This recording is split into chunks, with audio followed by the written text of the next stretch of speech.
धार्मिक पुस्तकों के अलावा भी बहुत पढ़ना पसंद करते हैं? बिल्कुल, because I am a motivational speaker too. और जैसा आपने कहा कि कई बार हमें ऐसे सेशंस करने पड़ते हैं जहाँ नास्तिक लोग भी बैठे होते हैं और वहाँ टॉपिक ही ऐसी चल रही होते हैं जहाँ आपको सांसारिक चीज़ों के ऊपर बात करनी है, जो जैसे स्टूडेंट लाइफ है बात करनी है, पेरेंटिंग के ऊपर बात करनी है, तो वहाँ भी हम जाते हैं बात करते हैं। तो आपको ऑब्वियसली सेल्फ हेल्प बुक्स पढ़नी पड़ती है और मेहनत सबको करनी पड़ती है, किसी को फ्री में कुछ भी नहीं मिलता।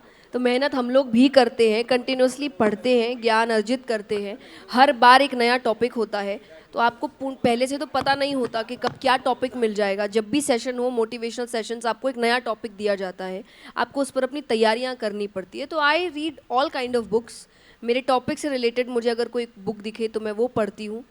और यस, तो सेल्फ हेल्प बुक्स और स्पिरिचुअल किताबें, ये दो मैं ज़्यादा पढ़ती हूँ। I generally don't read fictional books क्योंकि अब मुझे लगता है काम नहीं है उन चीज़ों का, बट या नास्तिकों के लिए आपका क्या संदेश है? मेहनत करो, फिर कर्म पे ध्यान दो। आप जैसा कर्म करोगे वैसा फल मिलेगा। नास्तिक तो ये कहते हैं कि हम तो कर्म ही कर रहे हैं, हम तो कर्म पर ही विश्वास करते हैं और स्वयं पर ही विश्वास करते हैं। ये भी बहुत समझदार नास्तिक है। मैं कहूँगी अगर आप नास्तिक भी है ना, तो वो नास्तिकता में समझदारी होनी चाहिए। लेकिन नास्तिक व्यक्ति ये नहीं होता जो दूसरों को बेइज्जत करता है। नास्तिक व्यक्ति ये है कि मैं ये चीज़ नहीं मानता, जो माने उसका अपना ओपिनियन है, मैं नहीं मानता जब तक मुझे फुल प्रूफ तरीके से समझाया नहीं जाएगा। I am okay with that, क्योंकि ऐसा इंसान ना रिसर्चर होता है, जो रिसर्च खुद करने की कोशिश करता है, किसी के दबाव में आकर नहीं मान लेता कि क्या है। तो मुझे ऐसा व्यक्ति सही लगता है। मुझे ये नहीं पसंद जो ये कहे कि हम मानेंगे भी नहीं, ढूंढेंगे भी नहीं, और जो ढूंढ रहे हैं वो बेवकूफ़ है, जो मान रहे हैं वो बेवकूफ़ है। तो मुझे वो व्यक्ति ज़्यादा बेवकूफ़ लगता है। तो अगर आप नास्तिक भी है तो नास्तिकता में भी समझदारी होती है। अगर आप समझदार नास्तिक है, मुझे आपसे कोई प्रॉब्लम नहीं है, क्योंकि आप देश के लिए बेहतर ही काम करेंगे। पर जो बेवकूफ़ नास्तिक है वो खुद भी बेहतर नहीं करता, वो आस्तिक को भी बेइज्जत करता रहेगा, और देखा जाए उसका ज़ीरो कंट्रीब्यूशन रहता है फिर देश में या समाज में। तो ये ज़्यादा गलत होता है। तो मैं नास्तिकों से भी कहती हूँ कि फिर आप कर्म अनुसार काम करिए। आप कोई पिक्चर भगवान मत मानिए, आप कर्म मानिए। तो जैसा कर्म करोगे वैसा फल मिलेगा। अच्छे कर्म करो, बेहतर कर्म करो, समाज को आगे ले जाने वाले कर्म करो, क्योंकि जो दोगे वही वापस मिलेगा। अच्छा करोगे तो समाज भी आपको अच्छा वापस करेगा। वो लोग भी ये कहते हैं कि जैसे आध्यात्मिकता या आस्तिक होना भी एक अवस्था है, नास्तिक होना भी एक अवस्था है, जहां आप कई स्टेप्स पार करने के बाद नास्तिक बनते हो। पढ़ने के बाद अपने ही धर्म ग्रंथों या आप जिस भी धर्म से हो उनको पढ़ने के बाद आप उस अवस्था में पहुंचते कि इसमें कुछ कमियां हैं। अब देखिए, आपने जैसे कहा उसमें कुछ कमियां हैं, गलत नहीं है, कमी कहाँ नहीं होती है। और आप एक बात समझिए, भगवान के 24 अवतार हुए। विष्णु भगवान ने 24 अवतार लिए हैं। अगर आप शास्त्रों में जाकर श्रीमद् भागवत पढ़ते हैं, 24 क्यों अलग अलग अवतार लिए गए? एक ही अवतार में सब समझा सकते थे ना, वो भगवान है। 24 अवतार लेने की क्या ज़रूरत है? क्योंकि टाइम के अनुसार अवतारों को बदलना पड़ेगा, उनकी सीख बदलनी पड़ेगी, उनके काम करने का तरीका बदलना पड़ेगा।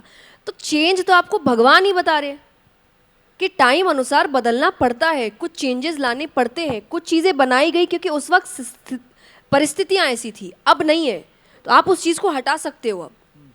तो ये समझदारी तो आपको भगवान ही सिखाते हैं। जैसा मैंने कहा, रिजिड होने से काम नहीं बनेगा, आपको परिस्थिति अनुसार चीज़ें समझ के बदलाव लाने में ही आपका काम बेहतर क्या बनेगा। धर्म ग्रंथों का मिस इंटरप्रिटेशन भी हो रहा है? क्योंकि ढोल गवार शूद्र पशु नारी सकल बिल्कुल। ताड़ना के अधिकारी, तो उसको अलग अलग तरह से लोग लेते हैं। आपका उस पर क्या टेक है? नहीं, बिल्कुल। जब व्यक्ति, मुझे तो सबसे गलत बात यही लगती है जब शास्त्रों को लेकर हम किताबें लिखते हैं और उसमें व्यक्ति उसके मन की जो भी इच्छाएं हैं वो डालता है सीख लिखकर।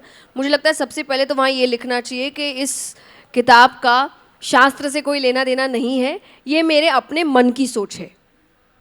तो ये ज़्यादा बेहतर होता है। पर आजकल जो इंटरप्रिटेशंस निकल रहे हैं उसको लोग पढ़ के उसी को गीता जी मान लेते हैं, उसी को रामायण मान लेते हैं कि ये उन्होंने लिखा है तो उसी से सीख के लिखा होगा। I think that is bad. आपको एग्जैक्टली समझना पड़ेगा, क्योंकि देखिए एक ही शब्द अलग अलग जगह अलग अलग मतलब रखते हैं। जैसे हम एक कथा करते हैं जिसमें भरत जी की कथा आती है, राम जी के भाई नहीं, एक राजा हुए भरत, उनकी कथा आती है।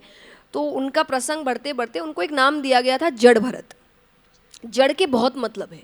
जड़ का एक मतलब होता है स्टेशनरी। अब अधिकतर जब मैं कथाओं में लोगों से पूछती हूँ कि जड़ मतलब क्या है, तो वो कहते हैं कहीं भी चीज़ स्थित है, स्टेशन। वो समझ ही नहीं पा रहे जड़ का एक और मतलब है मूर्ख। वहाँ पे जड़ भरत का मतलब था मूर्ख भरत, गांव वालों ने उनका नाम मूर्ख भरत रखा था। अब जिसको वो नहीं पता, वो उस जड़ को स्टेशनरी लगा के, उसका मतलब लगा के उस चीज़ को समझेगा, अर्थ का अनर्थ हो गया। तो आपको इसीलिए अब गीता जी में ये भी एक बात आती है कि जब भी आप शास्त्र को पढ़ने की कोशिश करते हैं तो आपके सामने एक ऐसा व्यक्ति होना चाहिए जो शास्त्रों का ज्ञाता है, जो शास्त्रों को अच्छे से समझता है। आपको उनके नीचे रहकर ही पढ़ना पड़ेगा, क्योंकि आप अकेले नहीं समझ सकते। और जहाँ आपको कन्फ्यूजन हो, जाके पूछो किसी से, इंस्टेड ऑफ सेइंग कि मैंने ये समझा और यही इसका मीनिंग है और यही सोच के अब मैं अपने आगे के जीवन को जीऊँगा। This is what I do. मैं ये नहीं मानती भगवान गलत कर सकते, तो अगर मुझे कहीं बात गलत लगती तो मैं कहती हूँ बताने वाला गलत है, समझाने वाला गलत है, मेरे भगवान गलत नहीं हो सकते। फिर मैं रिसर्च खुद करूँगी, और मैं रिसर्च करती हूँ तो आगे जब आपको पता चलता है कि हाँ ये एक मिसइंटरप्रिटेशन था, किसी के अपने मन की सोच थी। जैसा आपने कहा कि कई श्लोक है, कई दोहे हैं जिसको लोग अपने मन से बातें कर देते हैं। तो मेरा यही मानना है कि भगवान गलत नहीं होते, बताने वाले गलत हो सकते हैं, समझाने वाला गलत हो सकता है, मैं भी गलत हो सकती हूँ। मेरी बातों को भी आप आँख पर पट्टी बांध के भरोसा ना करें, क्योंकि सनातन धर्म आपको अंधविश्वास नहीं सिखाता।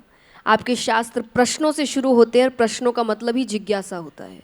जिज्ञासा जिंदा रखिए, पढ़िए, खुद पढ़िए, रिसर्चर्स बनिए और आप देखिए भगवान आपको खुद को मिलेंगे।